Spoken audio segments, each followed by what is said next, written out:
Praise the lord. దేవునికి మహిమ కలుగును గాక. అందరూ బాగున్నారా? ఈ దినం దేవుని వాగ్దానం, ఆపత్కాలములలో ఆయన నమ్ముకొనదగిన సహాయకుడు. 46వ కీర్తన 1వ చరణం. అవును, ఆపద కలిగినప్పుడు, శ్రమ కలిగినప్పుడు నమ్మదగిన సహాయం కలిగిన దేవుడిగా ఆయన మనకు తోడై ఉంటాడు. ఏ విషయంలో, ఏ ఆపదలో, ఏ శ్రమలో ఈ దినం ఉన్నావో ప్రభు నిన్ను కాపాడుటకు సిద్ధముగా ఉన్నాడు. నీకు సహాయం చేయుటకు ఆయన త్వరితంగా వచ్చే దేవుడు. నీకు సహాయం ఎక్కడ దొరుకుతుందో తెలుసా? నా ప్రభు సన్నిధిలో. ఈరోజు నీకు కావాల్సిన సహాయం నువ్వు నమ్మదగిన నా దేవుడి యొద్ద నుండి నిశ్చయముగా నీ యొద్దకు వచ్చును కాక.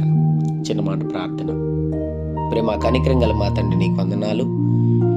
ఈ ఉదయకాల సమయంలో బిడ్డలు మీరు దీవించి బలపరిచి, వారు వెళ్తున్న ప్రయాణంలో, మార్గముల్లో, పనుల్లో, ప్రయత్నంలో ఏదైనా మీరు వారికి తోడుగుండమని, వారిని దీవించి ఆశీర్వదించమని యేసు నామములో అడుగుతున్నాం తండ్రి.